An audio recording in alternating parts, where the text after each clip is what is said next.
সুপ্রিয় দর্শক, আমি মুস্তাফা দানিশ স্বাগত জানাচ্ছি সম্পাদকীয়তে। আজকের আলোচনার বিষয় যানজটে অবরুদ্ধ মানুষ, ক্ষতিগ্রস্ত অর্থনীতি। আর এই নিয়ে আলোচনার জন্য আমাদের স্টুডিওতে উপস্থিত আছেন প্রথমেই ডক্টর এস.এম. সালেউদ্দিন, নগর পরিবহন বিশেষজ্ঞ।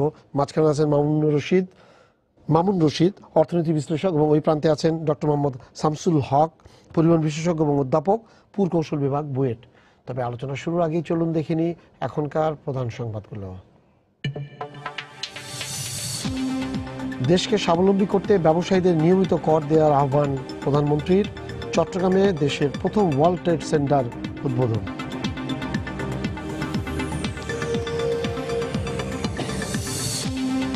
এসএসসি পরীক্ষার আগে আবারও প্রশ্ন ফাঁসের শঙ্কায় শিক্ষার্থী, অভিভাবকরা। সংশ্লিষ্টদের কঠোর হওয়ার নির্দেশ শিক্ষামন্ত্রীর।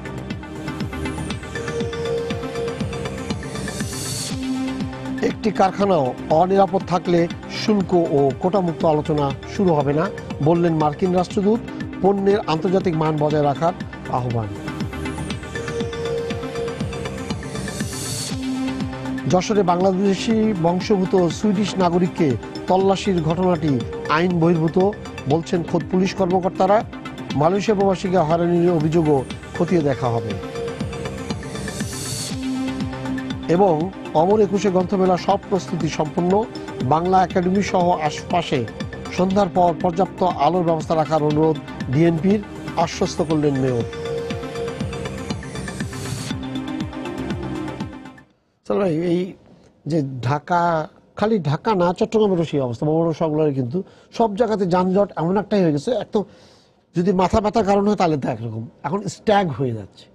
এখন যদি আমরা হয়তো হিসাব হয়তো এভাবে করি না যে টাকার অঙ্কে আসলে প্রতিদিন কত টাকা আমাদের খরচ হয়, বিভিন্নভাবে বিভিন্ন হিসাবগুলা বিভিন্ন সেমিনারে উঠে এসছে। তো আপনি তো এই যে ডিটিভির ইয়াতে ছিলেন, যে প্রথম থেকে বলা হলো যে 20 বছর মেয়াদী ঢাকারিয়া শুধুমাত্র পরিকল্পনাগুলো ঠিক মতো বাস্তবায়ন না করার কারণেই 5 থেকে 7 বছরের মধ্যে এটা একদম শেষ হয়ে গেছে।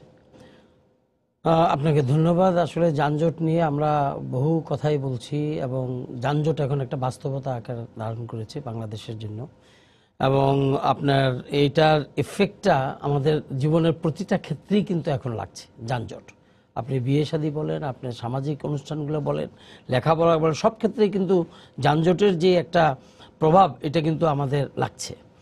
এটা ফাইন্যান্সিয়াল টার্মে কি আসবে এটা আমার মনে হয় আমাদের শ্রদ্ধেয় ভাই বলবেন। আমি শুধু এইটুকু বলতে চাই যে আপনার এখন স্ট্যাগন্যান্ট সিচুয়েশন চলে আসছে।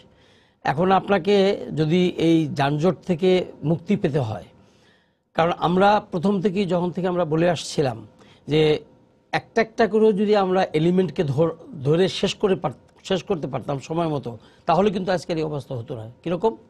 আমরা প্রথম থেকেই বলে আসছিলাম যে দেখেন, ছোট গাড়ির সংখ্যাকে আপনারা হ্রাস করুন, আপনারা এটার যে আপনার রেজিস্ট্রেশন এগুলো আপনার কমিয়ে ফেলুন। ধীরে ধীরে আপনি যদি এটা একদিকে কমাবেন, আরেকদিকে বড় গাড়ি রাস্তায় নামানোর ব্যবস্থা করা হোক।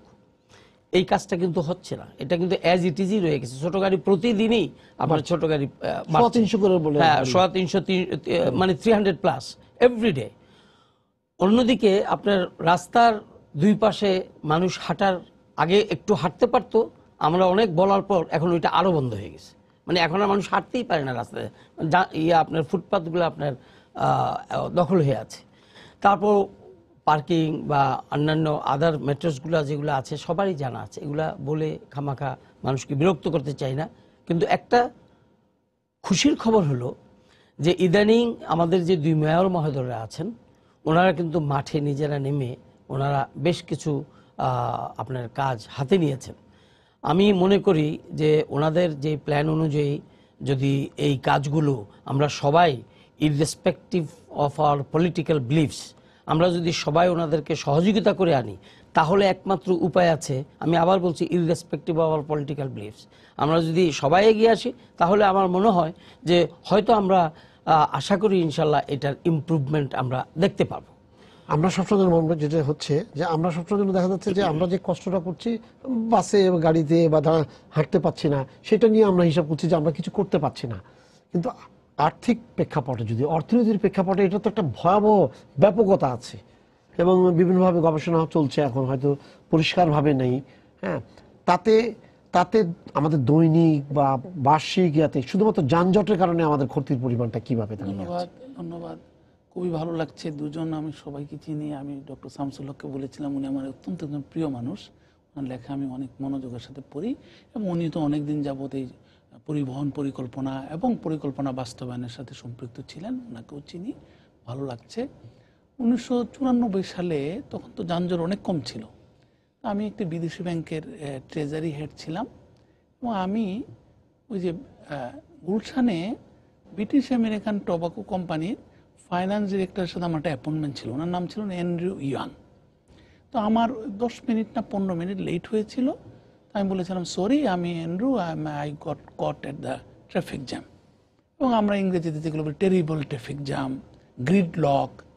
তো আমাকে একটা কথা বলেছিল, দেখো মিস্টার রশিদ, সেই ক্ষেত্রে তোমাকে প্ল্যানও এভাবে করা উচিত ছিল। তোমার সিটিতে যদি যানজট থাকে, you should have planned accordingly. তো আমি 94 সালের কথাটা এখন বললাম। এখন যদি অ্যান্ড্রু ইয়াং থাকতো, আমি তাকে বলতাম যে কোনো প্ল্যানই কাজে লাগছে না, তাই না? তো এই যে কোনো প্ল্যানই কাজে লাগছে না, এটার কারণটা কি উনি তো কিছুটা বলেছেন। যানজট, আমাদের গণপরিবহন নেই, তারপর ট্রাফিক আইন মানছে না, অপরিকল্পিত নগরায়ন, ওনার এই বিষয়ে এগুলো ওনারা বলবেন নিঃসন্দেহে। আমরা দেখেছি গেল বছর দৈনিক 75টি ব্যক্তিগত গাড়ি এবং 123টি মোটর বাইক নতুন নেমেছে ঢাকা শহরে, দৈনিক গড়। এবং আমরা এটাও পর্যালোচনা করে দেখেছি ইতিমধ্যে ঢাকা বিশ্ববিদ্যালয়ের ব্যবসায় প্রশাসন ইনস্টিটিউট এবং নর্দার্ন বিশ্ববিদ্যালয় ক্যানাডিয়ান একটি জার্নালের জন্য science and centre for science and education একটা জার্নাল বের করে, journal of management and sustainability. তারা একটা স্টাডি করে দেখিয়েছে যে ঢাকা শহরে যে 1,30,00,000 মানে সংখ্যার হিসাবে জনমিতি অনুসারে, আর অন্যভাবে 1,60,00,000 বলা হয়ে থাকে, তার মধ্যে প্রায় 76 লক্ষ লোক দৈনিক কোনো না কোনো কারণে যাতায়াত করে, তাদের বিভিন্ন বিষয় আছে। এবং দেখা গিয়েছে, এবং এইটার জন্য 2 ঘন্টা 35 মিনিটের মতো মানে এই যানবাহনের কাজে থাকে, তারা আটকে থাকে এবং যানবাহনে এক জায়গা থেকে আরেক জায়গায় যাওয়ার জন্য ব্যয় করে। এই 2 ঘন্টা 35 মিনিটের মধ্যে প্রায় 1.5 ঘন্টায় ঘটে থাকছে যানজটের কারণে। এবং আরেকটি পর্যালোচনা দেখা গিয়েছে যে ব্যক্তিগত গাড়ি যানজটে প্রায় 1.5 ঘন্টা, বাস মিনি বাস 3.5 ঘন্টা, এবং ট্যাক্সি এবং অটো রিক্সা যেগুলা বলছে প্রায় 2.5 ঘন্টা, মোটর বাইক প্রায় 30 মিনিট যানজটের কারণে তাদের লস হচ্ছে। এইটাকে যদি আমরা কোয়ান্টিফাই করি, এবং করা হয়েছে, দেখা গিয়েছে যে বছরে আমাদের শুধু অতিরিক্ত জ্বালানি খরচ হচ্ছে 11,844 কোটি টাকা।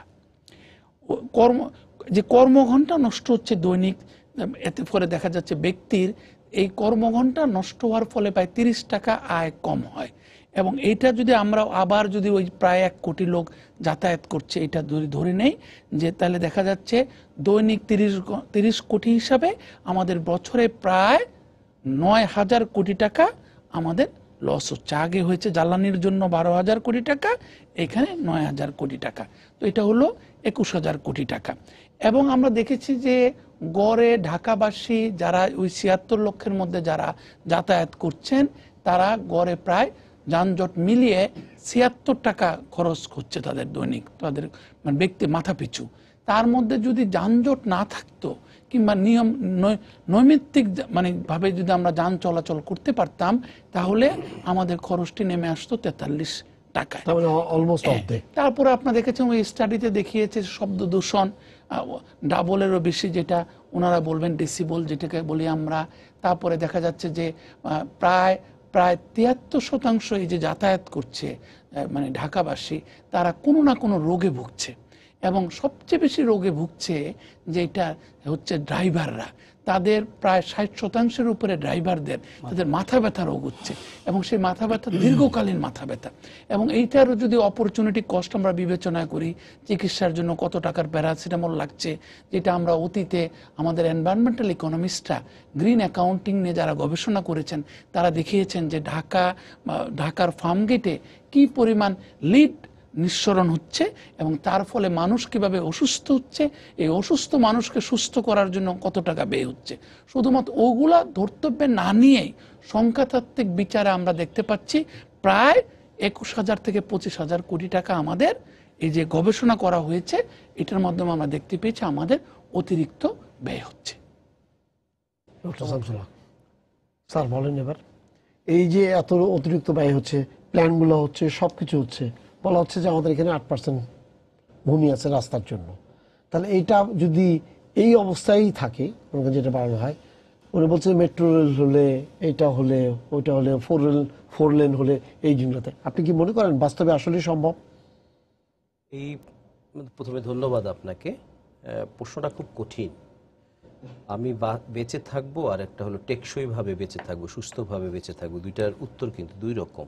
ঢাকাকে বাঁচিয়ে রাখা যাবে বড় বড় ক্যাশ ইনজেকশন দিয়ে, কিন্তু দীর্ঘমেয়াদে যদি তাকে বলা হয় বসবাসযোগ্য নগরী হিসাবে টিকে থাকতে হবে, তাহলে কতগুলি অ্যাট্রিবিউট হিসাব করতে হবে, সেগুলি আছে কি না। অর্থাৎ আমি 50 তলা একটা বিল্ডিং করব, ড্রিম করছি, তার ফাউন্ডেশনটা কিন্তু 50 তলারই হতে হবে। সুতরাং টেকসই নগরীর জন্য এর ফাউন্ডেশনটা কী লেভেল, এটা যদি আমরা একটু অ্যানালাইসিস করি, তাহলে আমি ব্যক্তিগতভাবে বলবো গত প্রায় 2 দশক ধরে এই একই জিনিসের উপরে আমি গবেষণা করে আমার যে রিয়েলাইজেশনটা, সেটা হলো ঢাকা কিন্তু একটা অপরিকল্পিত এবং চরমভাবে অপরিকল্পিত একটা নগরী। এখানে কোনো একটা দাওয়াই দিলে পরে যে এক্সপেক্টেড রিটার্নটা হওয়ার কথা, সেটা কিন্তু পাওয়ার সম্ভাবনা নাই।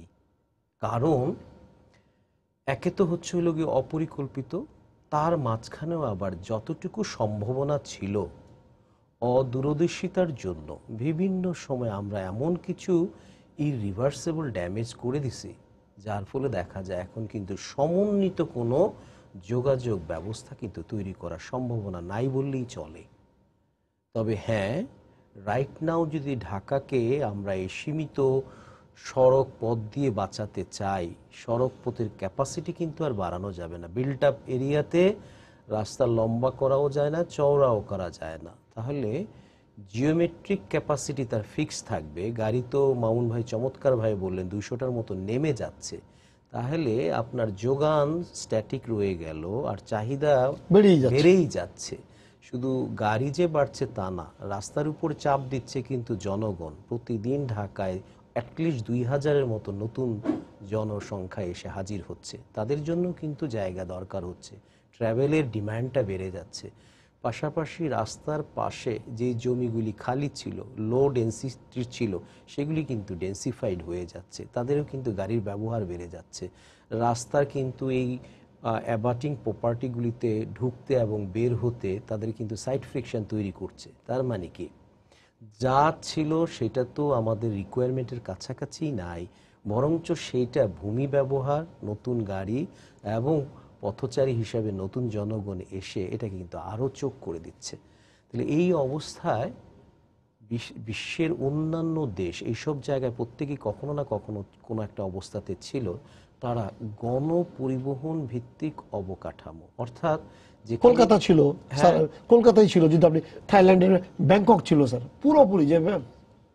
তার মানে কি, আপনার রাস্তা একতলাই আছে, এর উপর ভিত্তি করেই কিন্তু আমরা শহরটাকে সাজাতে চাচ্ছি, কিন্তু রাস্তাকেও যে বহুতল করতে হবে, রাস্তারও যে প্রোডাক্টিভিটি বা অপারেশনাল ক্যাপাসিটিটা বহুমাত্রায় বাড়াতে হবে, এই থিঙ্কিংটা আমাদের ছিল না। যার ফলে চাহিদা এবং যোগানের মধ্যে এখন এমন একটা ইমব্যালেন্স চলে আসছে, যে ইমব্যালেন্সে ম্যানেজমেন্ট কিন্তু কোনো দাওয়াই কিন্তু কাজ করবে না। এটাই সায়েন্স তখনই কাজ করে যখন অন্তত ভারসাম্যের কাছাকাছি থাকে চাহিদা এবং যোগানের মাঝখানে। কিন্তু আমরা দেখতে পাচ্ছি এই জিনিসটা কিন্তু দিন দিন এটা চাহিদাটা কিন্তু বেড়ে যাচ্ছে আর যোগানের কোয়ালিটিটা কমে যাচ্ছে এবং কোয়ান্টিটি তো নাই। তো এই হিসাবে এখন একমাত্র যদি কিছু করণীয় থাকে, সেটা হলো গিয়ে এই যে বলা হচ্ছে মেট্রোকে অনেক সময় বলা হয় ব্রডব্যান্ড কানেকশন। তার মানে সে দ্রুত গতিতে কারো সাথে কিন্তু শেয়ার করে না তার ট্র্যাকটা, এইটাই হলো তার বিউটিটা। একবার যদি খরচ করে তৈরি করা যায়, তাহলে দেখা যায় তার অপারেটিং ক্যাপাসিটি একটা রাস্তার লেনের সাথে যদি কম্পেয়ার করা হয় তাহলে দেখা যাবে ট্রেনের বা মেট্রোর একটা ট্র্যাক রাস্তার 12টা ট্র্যাকের ক্যাপাসিটির সমান। তার মানে 12টা লেনের রাস্তা বানালে পরে ওই শহরে যেই চাহিদাটা যোগানটা বাড়তো সেটা একটা ট্র্যাক দিয়ে আপনি পেরে গেলেন। তো এই যে কি বলবো অমিত একটা ক্যাপাসিটির একটা ট্রিটমেন্ট, এইটাই কিন্তু এখন ঢাকাকে দেওয়া হচ্ছে। কিন্তু এটা কেউ গ্যারান্টি দিয়ে বলতে পারবে না ঢাকাকে টেকসই এইটা দিয়ে করা যাবে, কারণ ঢাকার জনগণ এবং চাহিদা যতটুকু ছিল 1994 সাল থেকে ধারাবাহিকভাবে যেই গ্যাপটা দেখিয়ে বলছিল এগুলি কিন্তু করতে হবে, আমাদের করতে হবে, কিন্তু আমরা করিনি। তার মানে ব্যাকলগ এত পরিমাণ আছে, আমরা যাই দিব দৃশ্যমান কিছু দেখবো না, একদম শেষ হয়ে যাবে, শেষ হয়ে যাবে, দ্রুত শেষ হয়ে যাবে, দ্রুত শেষ। সেই ফোন আছে স্যার। দর্শক আপনার পরিচয় দিয়ে প্রশ্ন করুন। আমি এস এম সেলিম রেজা বলছি মকিমপুর ঝিনাইদহ থেকে। জি, আমার প্রশ্ন হচ্ছে আমাদের তো যানজট নিরসনের জন্য সরকার অনেক রকম উদ্যোগই গ্রহণ করলে যাবৎকাল শুনে আসলাম, তা কোনো উদ্যোগে তেমন কোনো পজিটিভ রেজাল্ট আমরা পেলাম না। আমরা সম্প্রতি লক্ষ্য করেছি আমাদের পার্শ্ববর্তী ভারতের রাজধানী দিল্লিতে একটা নিয়ম চালু করা হয়েছে, সেখানে মাসের জোর তারিখগুলোতে জোর নাম্বার প্লেটের গাড়ি না রাস্তায় নামে, বেজোর তারিখে বেজোর নাম্বার প্লেটের গাড়িগুলো রাস্তায় নামে, সেক্ষেত্রে গাড়ি পরিমাণ অর্ধেক কমে যায়। এতে করে দিল্লিতে প্রতিদিন অনেক অর্থনীতি বেঁচে যাচ্ছে, অনেক টাকা পয়সা তেল বেঁচে যাচ্ছে, জ্বালানি বেঁচে যাচ্ছে, অর্থনীতি সাশ্রয় হচ্ছে।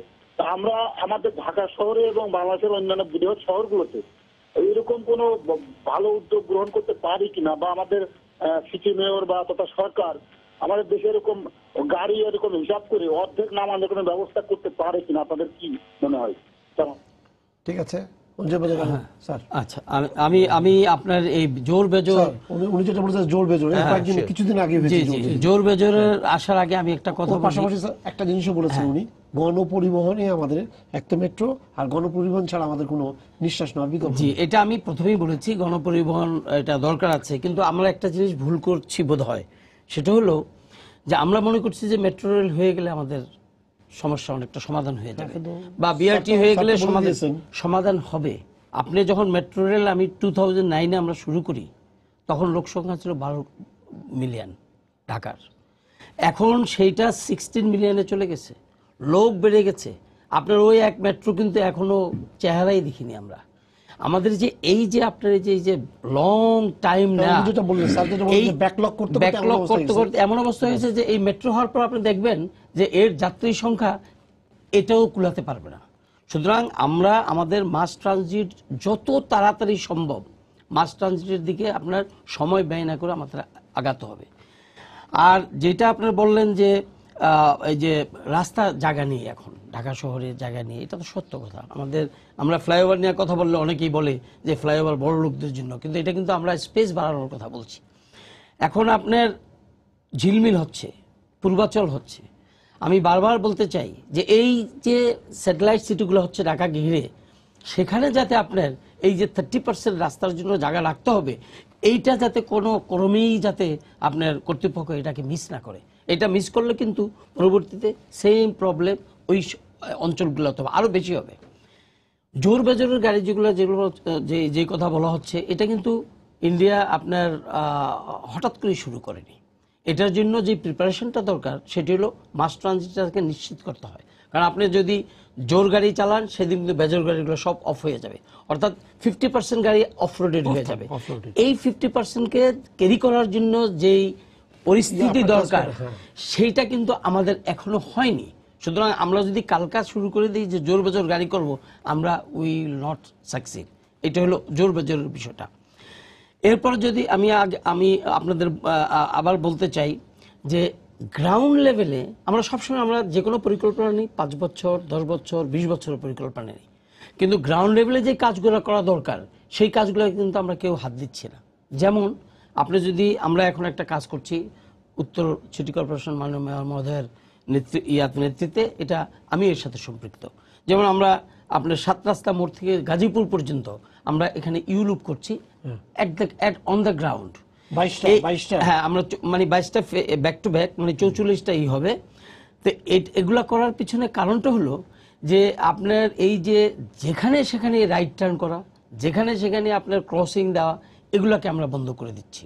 বন্ধ করে দিয়ে আপনার গ্রাউন্ড লেভেলে আপনার ছোট গাড়ির জন্য এক ধরনের রিলিফ করা হচ্ছে, বড় গাড়িগুলো ঘুরে আসতে হয়তো তার দেখা যাবে 4 কিলোমিটার বেশি তাকে যেতে হবে, তারপর সে ঘুরে আসবে, এবং রাইট টার্নগুলো আমরা সব বন্ধ করে দিচ্ছি।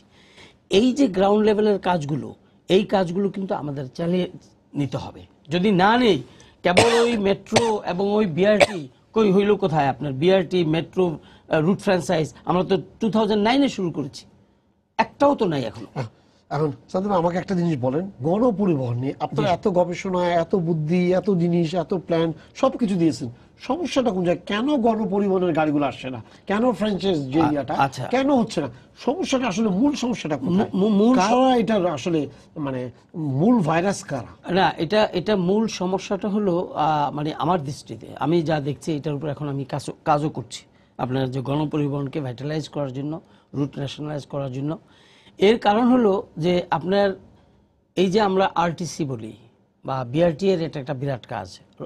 আমি যেখানে ছিলাম, যেমন আপনার ডিটিসিএ এখন যেটা আছে, এদের যে কাজগুলো সেটা হলো যে আপনি দেখুন 160টা আপনার মালিক শুধু ঢাকা শহরেই গাড়ি চালায়। এদের ভিতরে যে ইন্ট্রা কম্পিটিশনগুলো লেগে আছে এবং জানেই না অ্যাকচুয়ালি কোন রুটে কতগুলো অ্যাকচুয়াল বাস দরকার, যে আসছে তাকে পারমিশন দিয়ে দেওয়া হচ্ছে।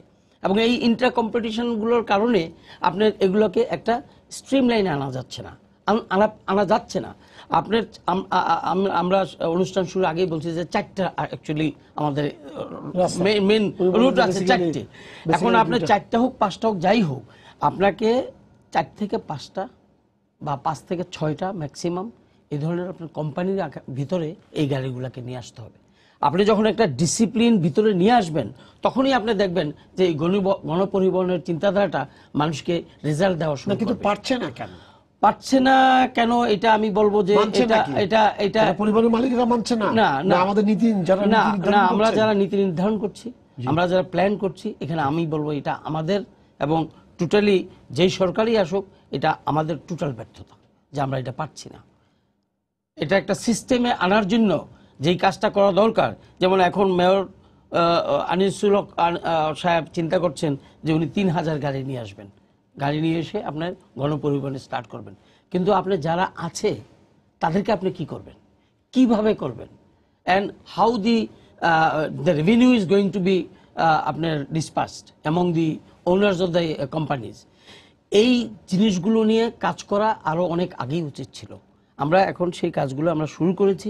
আমার মনে হয় যে আমরা যদি কোম্পানি ভিত্তিক গাড়িগুলো নিয়ে আসতে পারি, ভালো গাড়ি দিতে পারি, তাহলে মানুষ যখন সুফল পাওয়া শুরু করবে, তখন আমার মনে হয় এটা আরও ইজি হয়ে যাবে।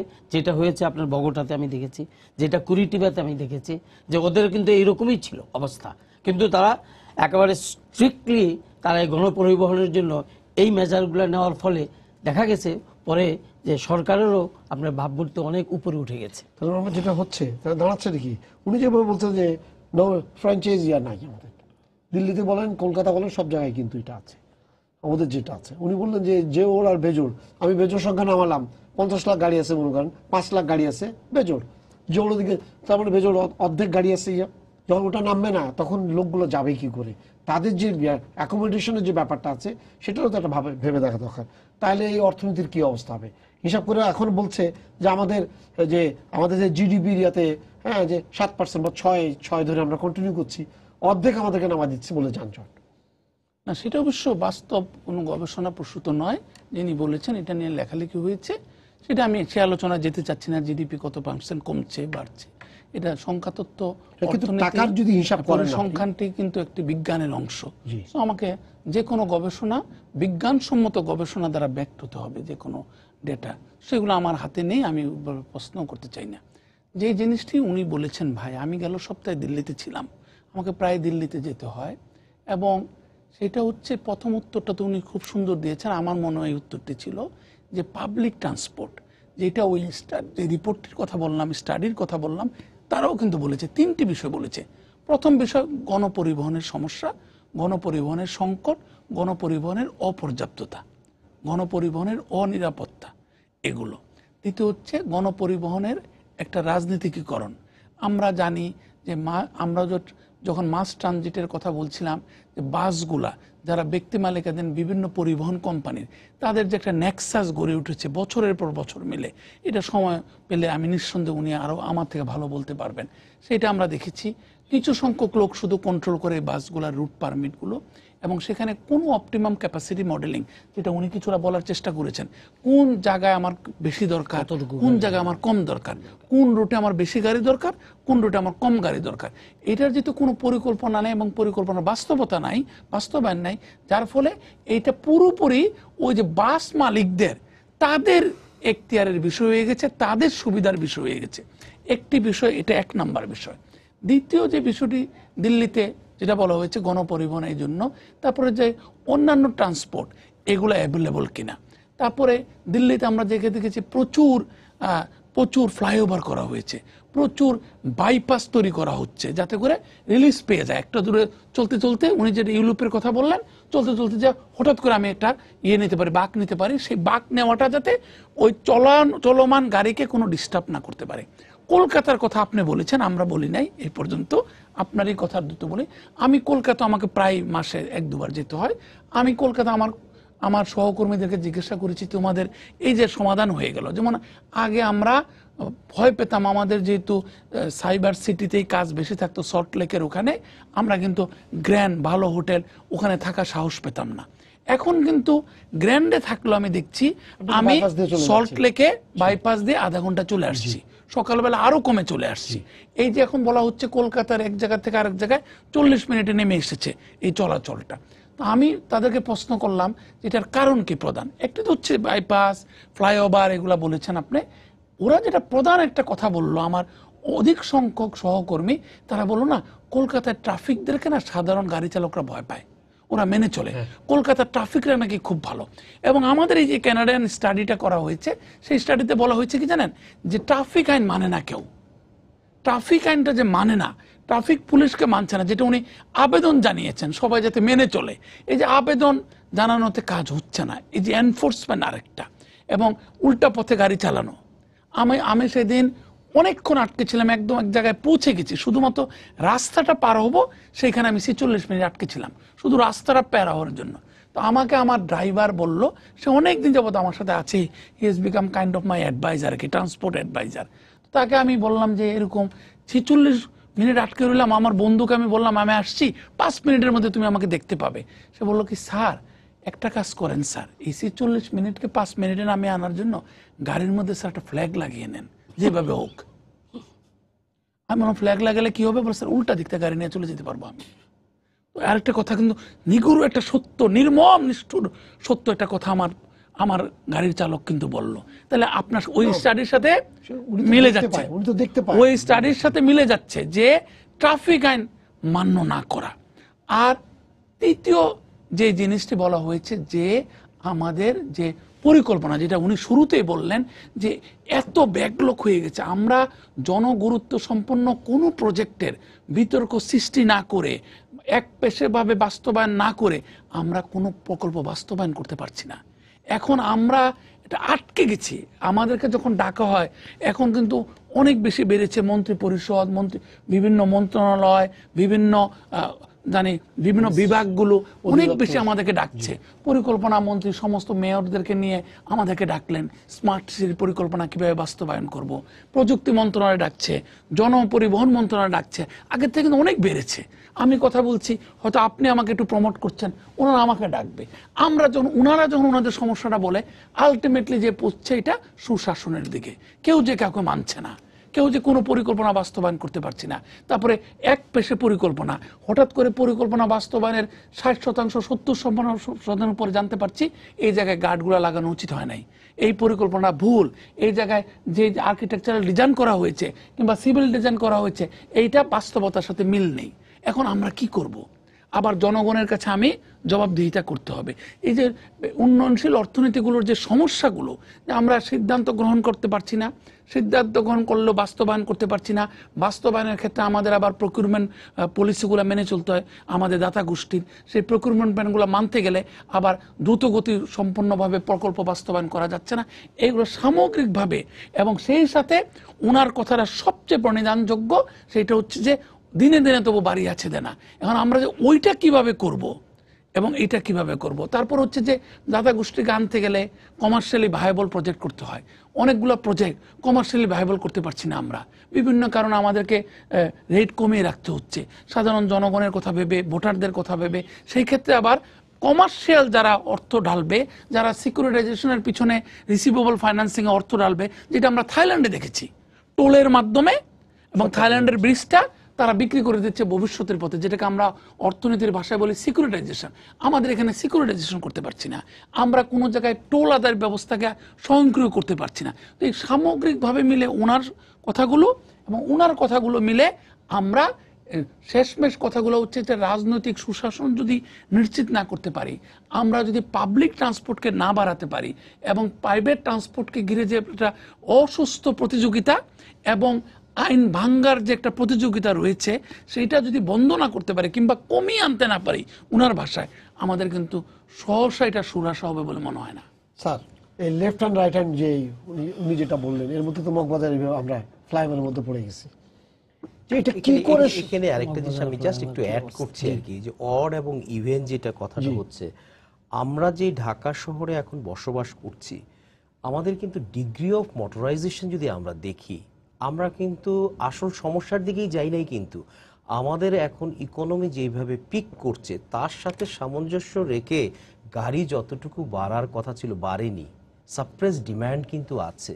তার মানে কি, আমাদের অবকাঠামো উন্নয়ন না হওয়ার ফলে, যানজটের ফলে মানুষজন কিন্তু গাড়ি কিনছে না।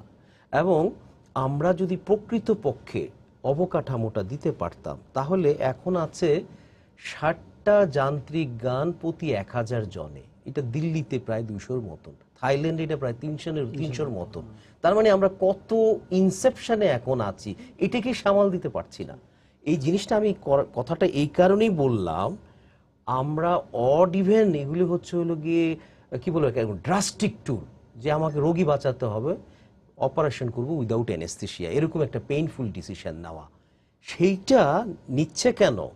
প্রত্যেকের গাড়ি একটা না 2-3টা গাড়ি কিনে ফেলছে, গণপরিবহনের মতো বিকল্প ব্যবস্থা আছে তাদের। এই বিকল্পগুলি থাকতে পরে একজনকে রেস্ট্রিকশন দিলে সে কিন্তু ক্যাপছে না, ওর ধারে কাছে কিন্তু আমরা নাই। সংখ্যায়ও আমরা কম, অবকাঠামোতে এত কম। আমরা এই ধরনের ডিসিশন যদি নিতে যাই, যতটুকুই ইকোনমি পিক করছে, এইটাকেও কিন্তু আমরা সাস্টেইন বা সাপোর্ট করতে পারবো না। আমি এই জায়গায় একটা জিনিস বলে রাখি, ঢাকাকে বাঁচানোর জন্য 2094 সাল থেকেই কিন্তু বলা হচ্ছিল, তোমাদের যে 3টা স্পাইন আছে, এটার উপরে এত ফ্লেশ চাপাচ্ছ, এ কিন্তু কুজো হয়ে যাবে। এটা সায়েন্স। 3টা স্পাইন, এবং স্পাইনগুলিও আর্টারিয়াল না। কিন্তু আমরা যে কোনো একটা শহর, হেলদি শহরে যদি যাই, একটা না একটা আর্টারিয়া পাবো। আর্টারি মানে হলো ধমনী রোড, যেখানে নিরবিচ্ছিন্নভাবে গাড়ি চলবে, কোনো সিগন্যাল পড়বে না, কোনো রকম লোকাল ট্রাফিক তাকে বাধা দিবে না, কোনো সাইড ফ্রিকশন থাকবে না। এই ধরনের যদি একটাও, যেটা থাকা উচিত ছিল 3টা, একটাও যদি আমাদের থাকতো, ঢাকা কিন্তু ভেরি কম্প্যাক্ট সিটি, মাত্র 20 কিলোমিটার লম্বা, ট্রাভেল করতে আর কতক্ষণ সময় লাগতো? এই 15 মিনিটের শহরকে আমরা বানিয়ে ফেলছি এখন 3 ঘন্টার শহর। এইটাই কিন্তু 2094 সাল থেকে বলা হচ্ছিল, 1994 সাল থেকে কি কম্প্রিহেন্সিভ তাদের গবেষণা ছিল, তথ্য উপাত্ত নিয়ে দেখাচ্ছিল যে এই চাপটা কিন্তু এই 3টা প্রধান সড়ক, ধমনী সড়ক বলে নাই, প্রধান সড়ক কিন্তু নিতে পারবে না। তোমাদের পূর্বাঞ্চলে এখনো কিন্তু একদম ভার্জিন ল্যান্ড আছে, রাস্তা যদি করতে চাও আঁকাবাঁকা রাস্তা না, সুন্দর একটা প্যাটার্ন দেওয়া যাবে। আরও কিছু প্রাইমারি রোড করো, পশ্চিমাঞ্চলে প্রাইমারি রোড করো, স্কেলিটনটা বড় করো, তারপরে ফ্লেশ লাগাও, এটা বাঁচবে। আদারওয়াইজ একটার উপরে, এই 3টার উপরে যদি অত বেশি তোমরা নির্ভর করো, তার মধ্যে আবার রেল তার সাথে জট লাগানো, এই যে 3টা রাস্তা বললাম, তারাও কিন্তু ইন্ডিপেন্ডেন্ট না, তার প্রোডাক্টিভিটিটাও কিন্তু সে ডিসচার্জ করতে পারছে না, কারণ এন্টেঙ্গেল উইথ দ্য রেলওয়ে সিস্টেম। রেলকে আজকে আপনি পপুলার করেন, রোড আনপপুলার হয়ে যাবে। তাহলে একটা শহরে যদি মাল্টিমোডাল বহুমাত্রিকতা যদি না থাকে, শুধু সড়ক নির্ভর যদি আমি সলিউশন দিতে চাই, যা হওয়ার কিন্তু সেই জিনিসটাই হচ্ছে। এবং এটার বিহাইন্ডে আপনি একটা প্রশ্ন জিজ্ঞাসা করছিলেন, কেন হচ্ছে? আমি ব্যক্তিগতভাবে যেটা মনে করি, আমাদের এই শহরটাকে বসবাসযোগ্য করার জন্য ডাক্তারের সংখ্যা অনেক বেড়ে গেছে। প্রত্যেকটা মন্ত্রণালয় কোনো না কোনো চিকিৎসা দিয়ে দিচ্ছে, যদিও তারা চিকিৎসার জন্য উপযুক্ত না, পেশাদারি না। এটা হয় কি, একটা শহরের সমস্যার তার যেমন একটা ডিজাইন করতে, প্রথমে প্ল্যান করতে হয়, পরিকল্পনার পর ডিজাইন করতে হয়, এটাকে ইমপ্লিমেন্ট করতে হয়, দেন এটাকে অপারেশনাল রাখতে হয়, দেন মেনটেন করতে হয়, দেন গণপরিবহনটাকে রাখতে হয়, তারপরে এনফোর্সমেন্টটা রাখতে হয়। এতগুলি সংস্থাকে আলাদা আলাদা যদি কাজ করতে দেওয়া হয় এবং জবাবদিহিতা যদি না থাকে, এখানে ডিকটেটেড যদি প্রোগ্রাম চলে আসে, এখানে যদি অভিজাত প্রকল্পের প্রতি যদি মানুষের দরদ থাকে, আর জনদুর্ভোগ কমানোর জন্য গণপরিবহনের সিস্টেম ডেভেলপমেন্টে যদি আন্তরিকতা না থাকে, তাহলে কিন্তু যে অবস্থাটা আমরা দেখছি তাই হওয়ার কথা ছিল। কিন্তু এটাকে যদি আমরা অ্যাভয়েড করতে চাইতাম, তাহলে কিন্তু এই সংস্থাগুলিকে উন্নয়ন করুক, কিন্তু একটা সুন্দর মাস্টার প্ল্যানের সমন্বয়ের মাধ্যমে, একটা আমব্রেলার মাধ্যমে এবং দায়বদ্ধভাবে যদি করা হতো, তাহলে একজনের প্রজেক্ট আরেকজনের জন্য কনস্ট্রেন্ট হতো না এবং র্যাঙ্কিং হতো। প্রজেক্ট কিন্তু অনেকগুলি দিয়ে যায়, সুপারিশ গুচ্ছমালার মধ্যে কারো 25টা থাকে, কারো 50টা থাকে, এসটিপিতে ছিল 71টা। এই গুচ্ছমালায় কিন্তু আবার র্যাঙ্কিং করা আছে, কোনটা আগে করতে হবে। আমরা সেই কিউটাও কিন্তু ব্রেক করে ফেলি। ব্রেক করলে তখন হয় কি, জনগুরুত্বপূর্ণ প্রজেক্টগুলি কিন্তু আর আস্তে আস্তে কিন্তু এত বেশি ফ্রিকশন তৈরি হয়ে যায়, তখন কস্ট বেড়ে যায়, সময় বেড়ে যায়, সেগুলি ভুলে যায় এবং দেখা যায় সেগুলি কিন্তু জনগুরুত্বপূর্ণ ছিল। আমরা শেষ পর্যায়ে আসছে, আমাকে একটু বলবেন এই যে লেফট হ্যান্ড আর রাইট হ্যান্ড ইয়া নিয়ে যে কথা উঠে গেছে এবং বলা হচ্ছে যে এটা লেফট হ্যান্ড ড্রাইভের জন্য ইয়া করে দেওয়া হয়েছিল, এই যে ফ্লাইওভার। আমি জানি না এটা যারা বলছেন, না যারা বলছেন তারা মনে হয় অতটা টেকনিক্যালি বলছেন না। আমি সত্যিকারে বলবো, কারণ প্রজেক্টের সাথে কিন্তু আমরা জড়িত। এই জায়গার মধ্যে কনফিগারেশন বা লেআউটটা ডেফিনেটলি অনেক ইমপ্রুভমেন্ট করার স্কোপ আছে।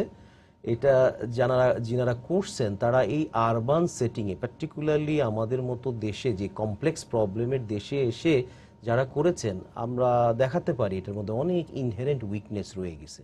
কিন্তু এখানে যারা বলছেন যে লেফট হ্যান্ড এবং রাইট হ্যান্ডে একটা ঝামেলা হবে, আসলে কিন্তু সেটা না, ওটার মধ্যে এই জিনিসটা নাই। বাংলা মোটরের দিকে 2টা র্যাম্প নামানো হচ্ছে এবং জায়গা কম নেওয়ার জন্য একটা জায়গা থেকে একই পয়েন্টে 2টা র্যাম্প টাচ ডাউন করলে প্রায় 14 মিটার চলে যাওয়ার কথা ছিল, এটাকে আগু পিছু করা হচ্ছে। যেটা শর্ট করা হয়েছে সেটা হলো নামার জন্য দেওয়া হবে, মানে উঠার জন্য, আর যেটা উঠবে সেটাকে করা হয়েছে শর্ট, যেটা উল্টা হওয়ার কথা। এটা হ্যাঁ, রাইট হ্যান্ড প্র্যাকটিসে যেটা করার কথা এটা এখানে করে দিয়ে গেছে, আসলে লেফট হ্যান্ড প্র্যাকটিসে যেটা হওয়ার কথা সেটা এখানে করে না। আমাদের সময় শেষ হয়ে গেছে, কিন্তু আমার এটা জানা দরকার ছিল, কারণ এই যে প্র্যাকটিসটা এখন বলছে যে এরকম হয়ে গেছে, তাহলে এত ক্ষতি হয়ে গেছে, বাট এটা একটা ব্যাখ্যা, মানে এটা ব্যাখ্যা না, আমি বলবো যে এটা গবেষণা ভিত্তিক কথা বলা উচিত, মানে এমন জিনিস বলা উচিত না যে আমাদের এরকম হয়ে গেছে, এর ফলে আমাদের এত কোটি টাকা ক্ষতি হয়ে যাচ্ছে, এই ধরনের কথাগুলো কিন্তু আসছে। স্যার, আপনাদেরকে ধন্যবাদ, আমাদের সময় শেষ হয়ে গেছে স্টুডিওতে আসার জন্য। সবাইকে শুভেচ্ছা জানিয়ে শেষ করছি আজকের সম্পাদকীয়। আগামীকাল আবারও দেখা হবে রাত 10টায়, দেখার আমন্ত্রণ রইল। শুভরাত্রি।